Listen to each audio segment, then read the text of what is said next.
جدید ادب کی سرحدیں، جلد اول، مضمون نمبر 39، جس کا عنوان ہے علامتوں کا زوال، انتظار حسین۔ سماعت فرمائیے۔ یہ کون نہیں جانتا کہ منڈو اور بیدی نے افسانوں کو جہاں چھوڑا تھا، وہیں سے انتظار حسین نے نئے افسانے کو آگے بڑھایا۔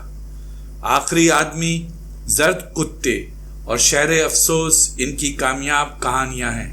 کہانیوں کے علاوہ انہوں نے بستی جیسا ناول بھی لکھا ہے، لیکن علامتوں کا زوال ان کے تنقیدی مضامین کا مجموعہ ہے۔